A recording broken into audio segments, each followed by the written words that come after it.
Channel. आज का ये वीडियो सप्लाई एंड डिमांड को लेकर होने वाला है।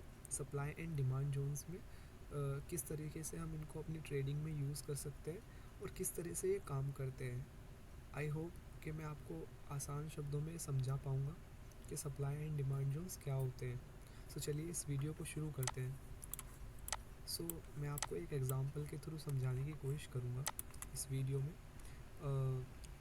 अभी आपको स्क्रीन पे मैं कुछ जोन्स बना रहा हूँ, ठीक है। आप समझिए कि ये पर्टिकुलर कुछ जोन्स हैं। Alright, this is a zone. Alright, what is the zone? You can say this is the price range. Alright,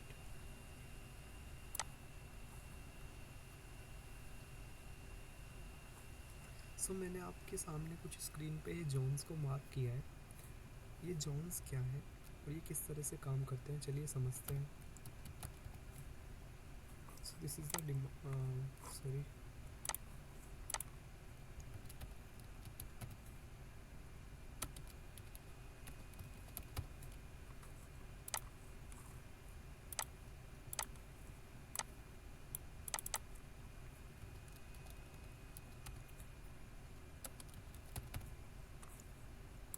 मैंने आपके सामने कुछ जोन्स को मार्क किया है। अब आप एक एग्जांपल के थ्रू समझने की कोशिश कीजिए। This is the demand zone and this is the supply zone. Demand zone क्या है? ये एक प्राइस की रेंज को शो करता है। उस बीच में कभी भी प्राइस आता है तो somebody is interested to buy a stock. हम स्टॉक के पॉइंट ऑफ व्यू से ये बात कर रहे हैं कि सप्लाई एंड डिमांड जोन्स क्या होते हैं। प्राइस का मूवमेंट होता है, प्राइस मूव करता है। ऑलराइट, प्राइस अप डाउन करता है। ये सप्लाई एंड डिमांड जोन क्या है? ये सप्लाई एंड डिमांड जोन कुछ इस तरह से है कि जब भी प्राइस इन सप्लाई एंड डिमांड जोन्स में आता है तो somebody is interested to buy that stock and somebody is interested to sell that stock. Alright, supply zone क्या है कि जब भी प्राइस उस रेंज में आता है तो कोई उस प्राइस को सेल करने के लिए इंटरेस्टेड है। मतलब कोई उस पर्टिकुलर स्टॉक को बाय नहीं करना चाहता सप्लाई जोन में। He wants to sell that stock और she wants to sell that stock जब भी प्राइस सप्लाई जोन में आता है। एंड आप इसका उल्टा कर देंगे तो वो हमारा डिमांड जोन हो जाएगा कि जब भी प्राइस डिमांड जोन में आता है तो somebody is interested to buy that stock. Alright, ये आपको चीज़ समझ आई होगी, वरना मैं आपको एक अलग एग्जांपल के थ्रू समझाता हूँ। मान लीजिए आप कहीं किसी शॉप में, एक कपड़े की शॉप में जाते हैं कपड़े लेने के लिए, और आप वहाँ पर देखते हैं कि कोई पर्टिकुलर शर्ट आपको, कोई पर्टिकुलर लोवर या फिर पैंट आपको कोई पर्टिकुलर प्राइस पे बेच रहा है। ऑलराइट, मान लीजिए 600 रुपये में या फिर 1500 रुपये में, आपको 1500 रुपये में कोई शर्ट बेच रहा है और आपको लगता है कि यार ये प्राइस जो है थोड़ा उस शर्ट को लेके हाई है। आपको पता है कि प्राइस जो उस शर्ट का, उस जिस कपड़े की वो शर्ट है उसका प्राइस अराउंड 1200 रुपीज़ के आसपास होता है। आप क्या कहेंगे कि प्राइस जो है अभी महंगा है, तो आप उसको उस पर्टिकुलर प्राइस पे यानी कि 1500 रुपये के आसपास उसको बाय नहीं करना चाहते। बट वहीं पर ही अगर वो शर्ट आपको 1000 रुपये में मिल जाए तो क्या आप उसको बाय करेंगे? डेफिनेटली, बिकॉज आपको पता है कि उस पर्टिकुलर शर्ट का जो प्राइस है वो 1000 रुपीज़ के आसपास ही होता है। एक अलग केस, अगर उस शर्ट का दाम 800 रुपये हो जाए तो क्या आप उसे बाय करना चाहेंगे? तो आप मुझसे कहेंगे कि कैसी बात कर रहे हो, जब मुझे पता है कि उस शर्ट का दाम 1000 रुपीज़ के आसपास होता है और वही शर्ट, उसमें कोई भी डिफेक्ट नहीं है और मुझको 800 रुपये में मिल रही है, तो I will definitely by that shirt. इसी तरीके से ये चीज़ हमारे स्टॉक मार्केट में भी लागू होती है। यहाँ पर हम क्या एक स्टॉक का प्राइस की बात कर रहे हैं, तो एक स्टॉक को कोई बाय करने के लिए या सेल करने के लिए कब राजी है, कब इंटरेस्टेड है, ये डिपेंड करता है इन सप्लाई एंड डिमांड जोन्स को। मीन्स कि जब भी प्राइस इन सप्लाई एंड डिमांड जोन्स में आता है तो एक बायर इंटरेस्टेड होता है उस पर्टिकुलर स्टॉक को बाय करने के लिए, बिकॉज उसको ये लगता है कि वो एक राइट अपॉर्चुनिटी है या राइट प्राइस है कि जिस पे उस स्टॉक को बाय किया जा सकता है या उसे बाय करना चाहिए।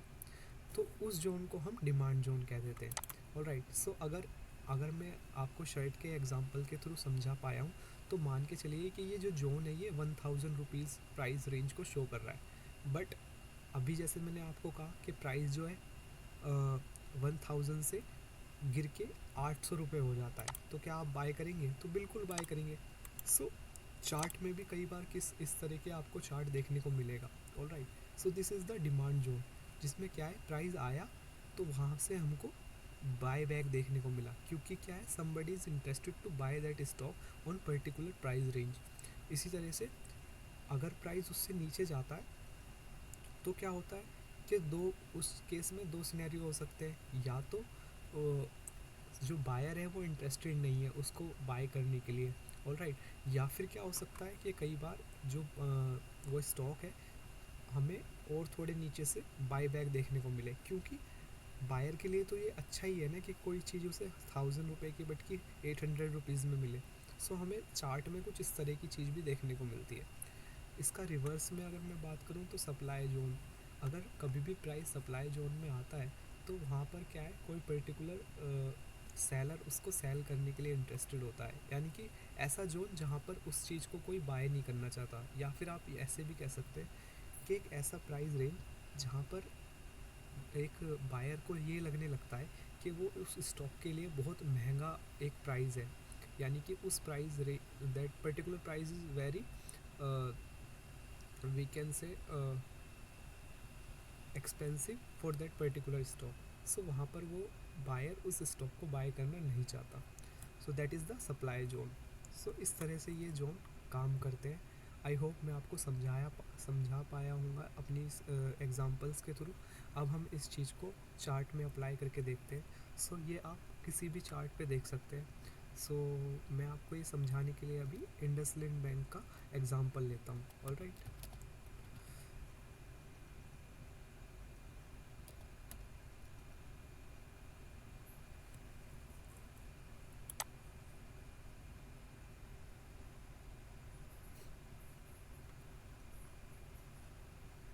सो अभी आपकी स्क्रीन के सामने इंडसलिंड बैंक का चार्ट है ऑन वीकली टाइम फ्रेम। सो इस चार्ट में हम अभी सप्लाई एंड डिमांड जोन्स को समझने की कोशिश करेंगे। सो इन इनिशियल स्टेज, और मैं वी कैन से शुरुआती टाइम में, इन बिगिनिंग आप इस चार्ट को कैंडलस्टिक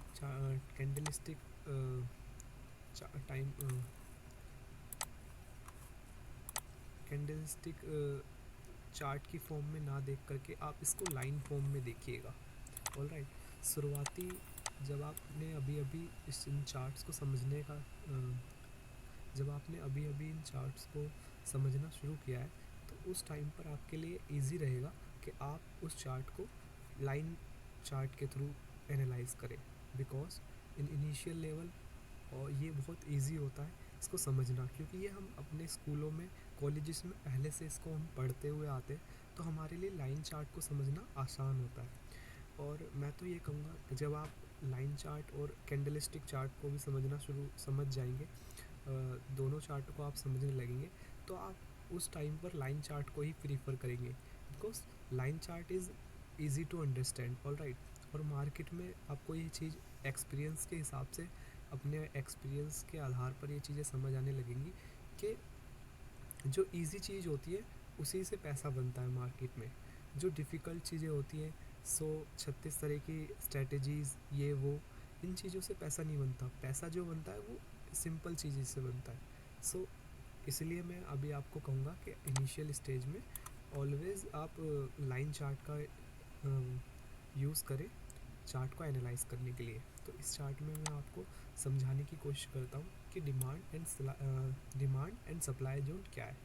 सो अभी आप ये चार्ट देख रहे हैं, देखिए मैं कैसे एक आपको उस चार्ट में सबसे पहले क्या चीज़ देखनी है, आपको देखना है एक हाईएस्ट पॉइंट जहाँ से प्राइस गिरा हो। सो अभी अगर मैं इस चार्ट में देखूँ तो this is the highest point जहाँ से प्राइस क्या है, गिरा है। तो मुझे क्या करना है, मुझे कुछ नहीं करना, मुझे वहाँ पर एक लाइन लगा देनी है, सिंपल सिंपल इज़ दैट। अब मुझे वो पॉइंट ढूंढना है जहाँ से प्राइस ने बाउंस किया हो, या यहाँ से प्राइस ने बाइंग आई हो। सो दिस इज़ द पॉइंट जो मुझे दिख रहा है कि यहाँ पर क्या हुआ है, प्राइस ने यहाँ से बाउंस दिखाया या यहाँ से बाइंग आई है। सो मुझे क्या करना है, अगेन उस पॉइंट पे एक लाइन लगा देनी है। सो मैं इस तरह से क्या कर रहा हूँ, एक लाइन लगा दे रहा हूँ। ऑलराइट, अब मुझे इसके बाद एक ऐसा लेवल ढूंढना है जहाँ से, अभी ये सप्लाई जोन था, this is the highest point जहाँ से प्राइस ने गिरना शुरू किया था। अब इसके बाद प्राइस वापस उठा हो और एक ऐसा पॉइंट जहाँ से टकरा के नीचे गया हो। मैं क्या कह रहा हूँ कि यहाँ से price, this is the highest point जहाँ से प्राइस यहाँ से बढ़ते बढ़ते इस पॉइंट तक आया और फिर यहाँ से गिरा। सो मुझे इस पॉइंट के बाद ऐसा पॉइंट ढूंढना है जहाँ से ये गिरने के बाद वापस उठा हो और अगेन गिर गया हो, ये पॉइंट। ऑलराइट, प्राइस यहाँ से गिरने के बाद वापस यहाँ तक उठा, इससे ऊपर तो नहीं गया ना यहाँ से गिरने के बाद प्राइस।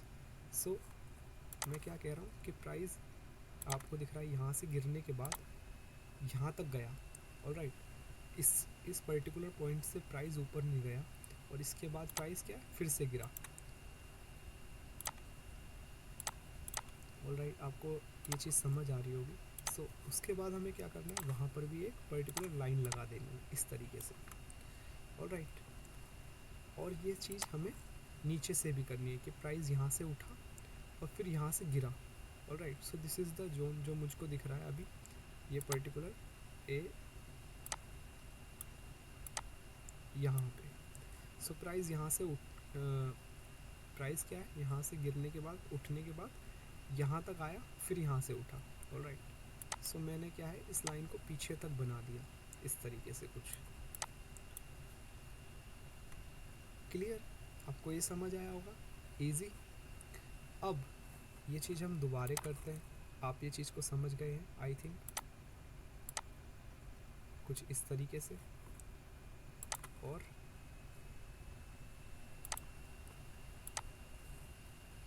कुछ इस तरीके से।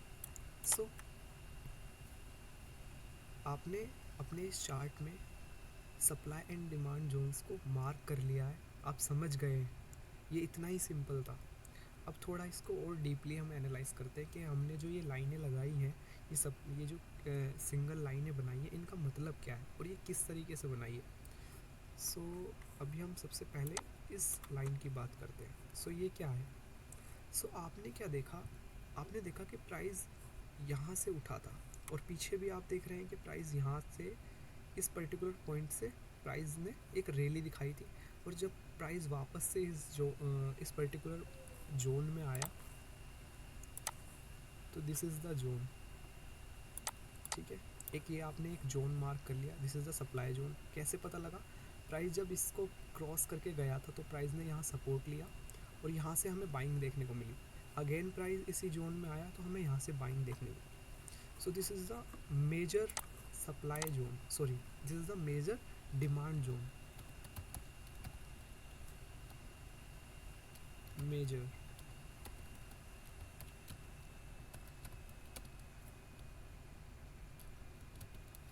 This is the major demand zone. Alright, उसके बाद प्राइस इस पर्टिकुलर पॉइंट पे आया और यहाँ से हमको एक सेलिंग प्रेशर देखने को मिला, यानी कि एक ऐसा जोन जहाँ पर बायर इंटरेस्टेड नहीं था इस स्टॉक को बाय करने के लिए।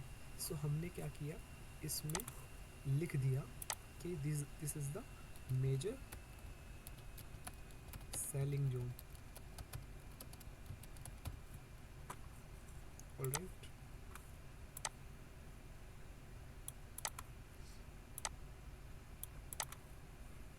अब उसके बाद हमने क्या देखा कि जब प्राइस यहाँ से एक अच्छी रैली करने के बाद, एक अच्छी रैली के बाद जब प्राइस इस पर्टिकुलर मेजर सेलिंग जोन से गिरा तो प्राइस हमारे मेजर डिमांड जोन पे आया।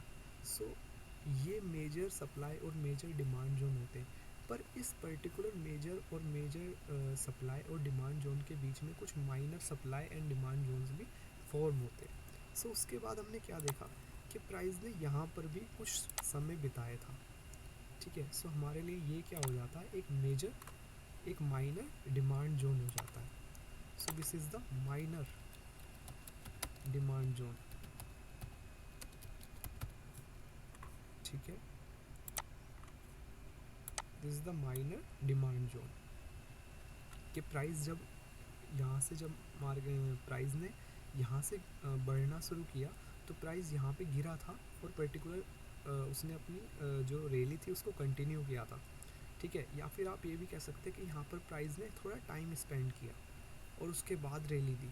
सो कभी भी प्राइस, जब प्राइस एक पर्टिकुलर टाइम रेंज में टाइम स्पेंड करता है तो वो हमारे लिए प्राइस रेंज इम्पोर्टेंट हो जाती है। मतलब कभी भी जब प्राइस एक पर्टिकुलर प्राइस रेंज में टाइम स्पेंड करता है, आप इस रेंज को इस तरीके से भी बना सकते हैं, कुछ इस तरीके से।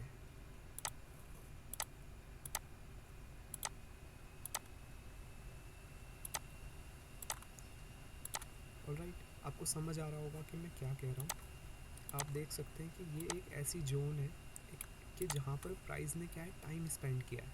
जब प्राइस यहाँ से बढ़ना शुरू किया था तब भी मार्केट प्राइस ने यहाँ पर टाइम स्पेंड किया था, और जब प्राइस यहाँ से गिरना शुरू किया तो यहाँ तो शार्पली गिरा था। And this is the corona time. Corona का टाइम पर ये इस तरीके से फॉल हुआ था, शार्पली फॉल हुआ एंड शार्पली हमें यहाँ से रिवर्सल भी देखने को मिला।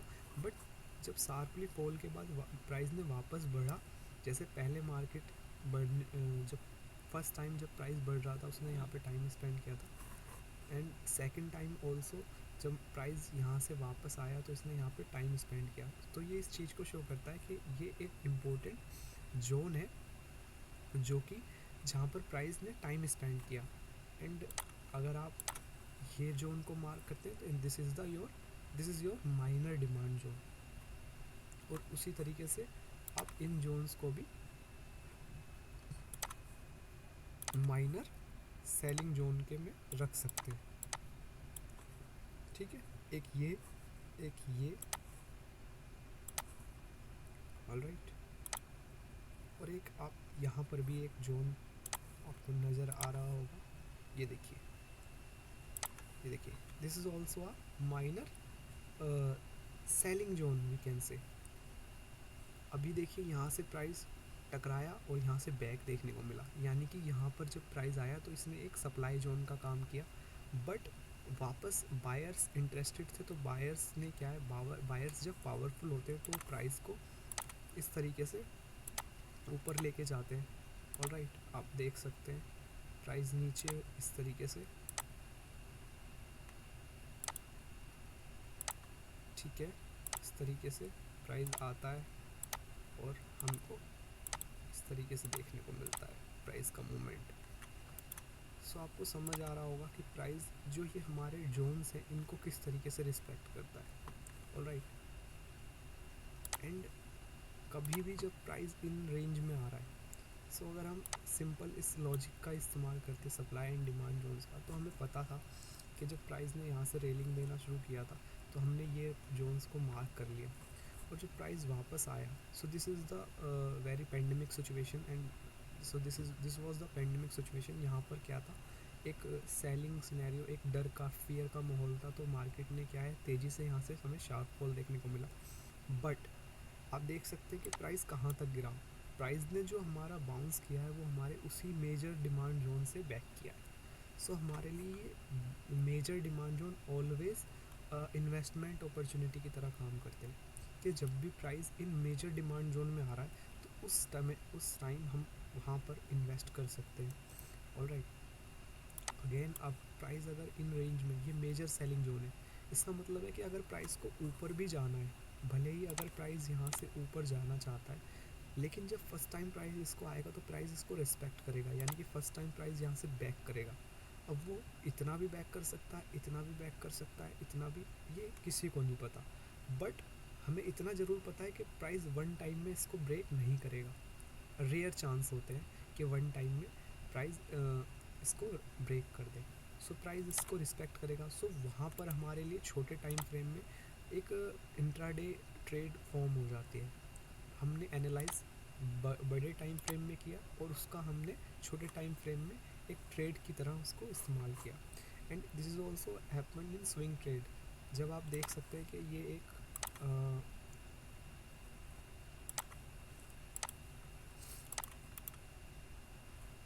क्या देख सकते हैं कि ये देखिए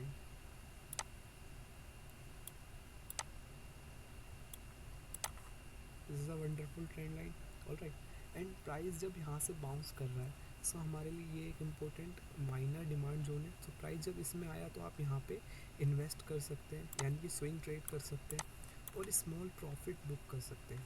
सो अभी आप अगर यहाँ पर भी देखेंगे, अगर हम स्मॉल ट्रेड्स की बात करें, सो ये देखिए कि अगर किसी ने सिंपल इसी चीज़ को देख करके, ये देखिए आपने यहाँ पर इन्वेस्ट किया और आपके हिसाब से ये, ऑलराइट, सो आपको दिख रहा है ये 45% रिटर्न। यहाँ पर आपने एंट्री बनाई क्योंकि ये आपके लिए माइनर डिमांड जोन था और आपने यहाँ पर स्टॉक को सेल किया और आपने 45% रिटर्न लिया इस स्टॉक में। अगेन अगेन क्या होता है, आपको ये देखिए यहाँ पर आपने सेल किया लगभग, सो आपको 259 डेज़ का टाइम लगा इसमें। 259 डेज़ यानी कि 365, आप 30 से डिवाइड करेंगे तो अराउंड ये आता है, यानी कि आपको 8.5 महीने के आसपास समय लगा 43% रिटर्न बनाने में, जो कि बिल्कुल भी बुरा नहीं है। बैंक आपको 3 से 5% रिटर्न देता है, वो भी सालाना। आपने यहाँ पे 43% रिटर्न लिया 8 मंथ्स में या 9 मंथ्स में। अगेन प्राइस आया था इस, यहाँ पर आपने बुक करने के बाद आपके माइनर डिमांड जोन में प्राइस अगेन आया तो आप अगेन स्टॉप लॉस के साथ ट्रेड कर सकते हैं। मान लीजिए आपने यहाँ पर एंट्री ली, सो अगेन आपने 43% रिटर्न इसमें बुक किया 238 डेज़ में, और उसके बाद आप क्या देखते हैं कि प्राइस आपके जो ये ये डिमांड जोन आपका जो है माइनर डिमांड जोन है, इसमें नहीं आया, बट यहाँ पर एक जो आपने माइनर डिमांड जोन ये मार्क किया है, प्राइस ने क्या है उस जोन में, प्राइस आपको उस जोन में देखने को मिला। सो आप चाहें तो क्या है इन जोन्स के बीच में ट्रेड कर सकते हैं। जब आपके जोन्स सप्लाई जोन पे आए तो आप वहाँ से सेल कर सकते हैं स्टॉक को, और जब आपके डिमांड जोन में आए तो आप उसको बाय कर सकते हैं। आप ट्रेंड के साथ ट्रेड कर सकते हैं। अगर मार्केट का ट्रेंड यानी कि निफ्टी का ट्रेंड अगर अप है तो आप स्टॉक्स के अंदर भी बाइंग ट्रेड्स को फाइंड कर सकते हैं और इन जोन्स के हिसाब से अपने ट्रेड को एग्जीक्यूट कर सकते हैं। अभी अगर इसमें आप देखें, सो देखिए अगर आपने यहाँ पर ट्रेड लिया पर्टिकुलर इस पॉइंट पे, सो आपके लिए क्या हो जाता है, यहाँ पर आपने ट्रेड लिया, सो ये देखिए यहाँ पर ट्रेड लिया, आप यहाँ पर बुक कर सकते हैं। अगेन जैसे आपके इसमें डिमांड जोन में आता है स्टॉक तो आप उसको यहीं पर ही बुक कर सकते हैं। आप ऊपर तक जाने का वेट ना भी करें, क्योंकि हमें नहीं पता, क्योंकि प्राइस क्या है आपके, आप स्विंग ट्रेडर हैं तो आपको स्मॉल प्रॉफिट को बुक करना है। अगेन अब यहाँ पर क्या हुआ, प्राइस ने इसको ब्रेक कर दिया इस जोन को, सो आपको वेट करना है कि प्राइस क्या इसको ब्रेक कर रहा है या फिर इस पे नीचे सपोर्ट लेने के लिए आ रहा है। तो प्राइस ने यहाँ से टकराया, वापस हो गया, यानी कि डिमांड जोन सप्लाई जोन से प्राइस का रिवर्सल देखने को मिला। अगेन प्राइस आया, अगेन रिवर्सल देखने को मिला। अब प्राइस हमारे डिमांड जोन में आया है तो हमें वहाँ बाइंग करना चाहिए इस पर्टिकुलर पॉइंट पे, और बाइंग करने के बाद हमें देखने को मिला प्राइस हमारे सप्लाई जोन में गया, तो हमें यहाँ पर अपना प्रॉफिट को बुक कर लेना है। ठीक है, उसके बाद हमें क्या देखने को मिला, प्राइस ने इसको ब्रेक कर दिया। अब हमें क्या देखना है कि प्राइस अगर वापस इस जोन में आता है तो यहाँ पर हमें बाइंग अपॉर्चुनिटी देखनी है इस पर्टिकुलर जोन में। यहाँ पर हमें क्या देखना है, हमें यहाँ पर बाइंग अपॉर्चुनिटी देखनी है, बिकॉज हमारे लिए अब ये जोन सप्लाई की तरह काम करेगा। यानी कि जब एक सप्लाई जोन, अभी ये मेजर सप्लाई जोन है, जब एक सप्लाई जोन को ब्रेक कर देता है प्राइस, मान लीजिए इस सप्लाई जोन को प्राइस ने ब्रेक कर दिया, सो इसका मतलब क्या है कि पहले जब प्राइस यहाँ से बैक हो रहा था, इसका मतलब है कि बायर उस वक्त इंटरेस्टेड नहीं था इस चीज़ को इस प्राइस पे बाय करने के लिए। यानी कि मान लीजिए आप शर्ट लेने गए थे तो आपने 1500 रुपये में उस शर्ट को बाय नहीं किया था, क्योंकि आपको ये लग रहा था कि वो शर्ट का दाम महंगा है, वो शर्ट एक्सपेंसिव है, उस प्राइस के लिहाज से आप उसको बाय नहीं कर सकते। बट अब क्या हुआ, आपको कहीं से पता लगा, आपके फ्रेंड के थ्रू या किसी भी सोर्स से आपको ये पता लगा कि उस कपड़े की वो शर्ट के दाम बढ़ने वाले हैं। सॉरी। सो उस केस में जब आपको पता है कि वो 1500 की शर्ट 1500 से भी ज़्यादा की होने वाली है, तो आप क्या करेंगे, उस शर्ट को 1500 रुपये में ख़रीद लेंगे। यानी कि now you are interested to buy that stock on that particular price, 1500 रुपये। सो उसी तरह से ये है कि प्राइस जब पहले यहाँ से बैक कर रहा था, तो ये दर्शा रहा था कि जो बायर है वो इस प्राइस पे इस स्टॉक को बाय करने के लिए राज़ी नहीं है। He is not interested to buy this stock on this particular price, but after the breakout, after the price break this level, अब बायर क्या है, इंटरेस्टेड है इस स्टॉक को बाय करने के लिए इस पर्टिकुलर प्राइस रेंज में।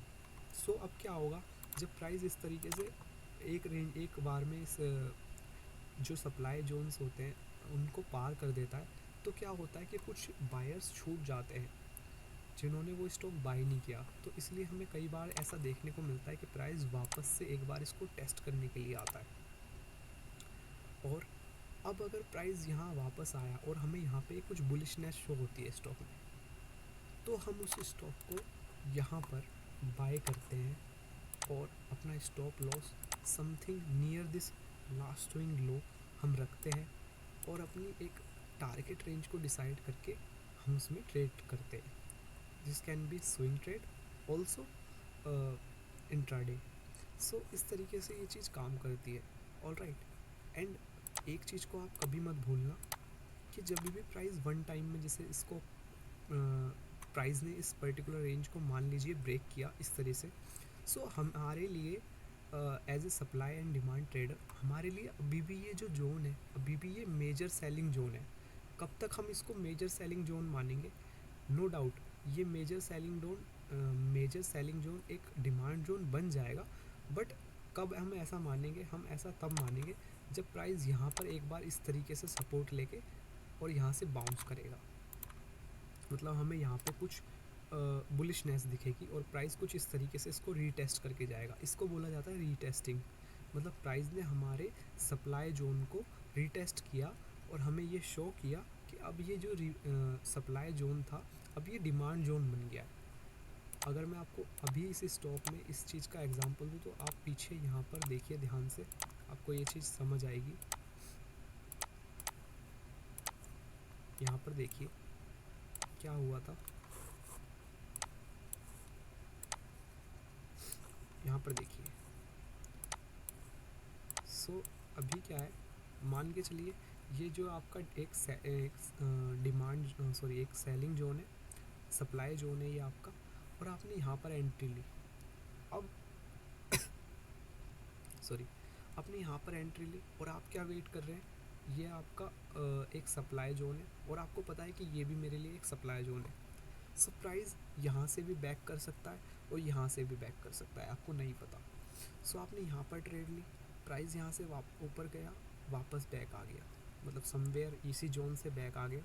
सो आपको यहाँ पर प्रॉफिट बुक करना चाहिए था। अगेन प्राइस हमारी सप्लाई जोन डिमांड जोन पे आया और यहाँ से बाउंस किया और हमारी सप्लाई जोन में गया, मतलब हमें यहाँ पर अपना प्रॉफिट बुक करना चाहिए था। अगेन हमारे डिमांड जोन में प्राइस आया और यहाँ से सेलिंग जोन में गया। अब यहाँ से इसने सेलिंग जोन को ब्रेक कर दिया, तो हमारे लिए अब ये सप्लाई जोन जो था वो डिमांड जोन बन गया है? नहीं।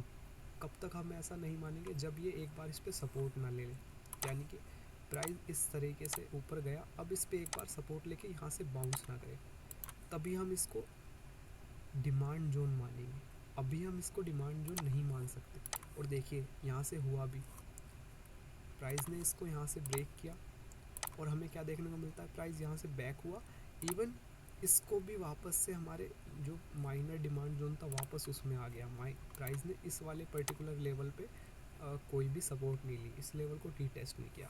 बट ये चीज़ हमें कंफर्म कहाँ हुई, इस जगह पर। अगर आप यहाँ पर देखेंगे प्राइस यहाँ गया, हमारे सप्लाई जोन से टकराया, अगेन टकराया, और हमारे जो ये सप्लाई जोन था, जो पहले हमारा सप्लाई जोन हुआ करता था, प्राइस ने उस पर सपोर्ट लिया। सो ये चीज़ हमें शो कर रही है कि अब जो ये सप्लाई जोन था वो अब एक डिमांड जोन बन गया है। सो यहाँ पर अब ये चीज़ कंफर्म हो जाती है कि ये एक डिमांड जोन है। पहले ये सप्लाई जोन था, सॉरी पहले ये सप्लाई जोन था, बट अब ये डिमांड जोन बन गया है क्योंकि प्राइस ने यहाँ पर सपोर्ट ले लिया है।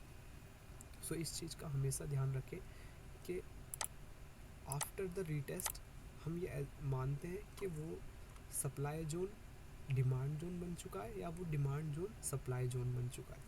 इसी तरह से प्राइस चलता है। आप इस चीज़ को किसी भी स्टॉक में एनालाइज कर सकते हैं, किसी भी टाइम फ्रेम में एनालाइज कर सकते हैं। टाइम फ्रेम आपको उस तरीके से चुनना है कि आपको कितने टाइम फ्रेम के आप किस तरीके के ट्रेडर हैं। यानी कि आप स्विंग ट्रेड करते हैं, आप इंट्राडे करते हैं।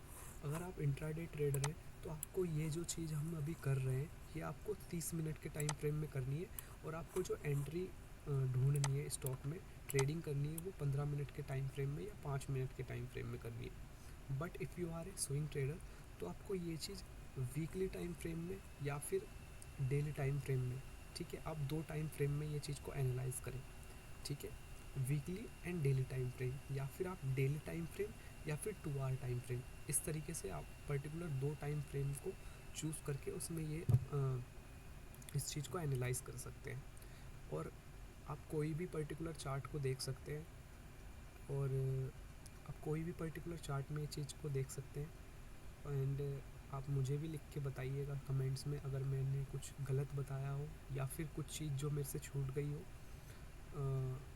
मैं उस चीज़ को सीखना चाहूँगा।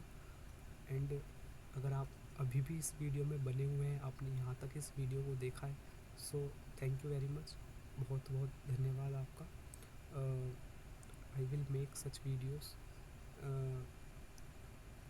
मैं इस तरह की वीडियो और आपके लिए बनाऊँगा। अगर आपको ये वीडियोस पसंद आई तो आप प्लीज़ कमेंट कर सकते हैं, आप मुझे कमेंट कर सकते हैं, आप मुझे बता सकते हैं कि आपको ये वीडियो कैसा लगा। I will try to make such type of contents. और अगर हाँ अभी मैं इस पर्टिकुलर चार्ट का आगे का आपको सिनेरियो बताऊं कि मुझे क्या लगता है, सो अभी आप देख सकते हैं यहाँ पर प्राइस ने क्या किया है, हमारे इस सप्लाई जोन को ब्रेक किया है। सो अभी अगर हमने जो अभी एनालाइज किया उसके हिसाब से क्या होना चाहिए, प्राइस को एक बार इस पर आना चाहिए, देन यहाँ पे कुछ बुलिशनेस बननी चाहिए, बुलिशनेस कैंडल। वो कैसे बनती है, क्या होता है, वो हम अपनी अगली वीडियोस में समझेंगे, ठीक है। यहाँ पर वो बुलिशनेस कैंडल फॉर्म होनी चाहिए, कुछ बुलिशनेस दिखनी चाहिए, और कुछ इस तरीके से चार्ट यहाँ से बढ़ना चाहिए। देन हम जब बुलिशनेस वो कैंडल फॉर्म होगी उसे हम कह सकते हैं एंट्री कैंडल, ठीक है। उस कैंडल को हम कह सकते हैं सिग्नल कैंडल। तो हम वहाँ पर एंट्री लेंगे और हमारे लिए फिर टारगेट ये होगा, और यहीं के कहीं आसपास हमारा स्टॉप लॉस होगा। सो ये मेरा व्यू है। और अभी मैं इसको एज ए, अभी स्टॉक ने भले ही इस लेवल को पार कर दिया है, पर मेरे लिए अभी भी ये सप्लाई जोन है, जब तक स्टॉक इस पर्टिकुलर प्राइस को रीटेस्ट नहीं कर लेता कुछ इस तरीके से। सो ये मेरा व्यू है, आप अपना व्यू मुझे बता सकते हैं। And thank you for watching my video. जय हिंद, जय भारत, जय हिंद।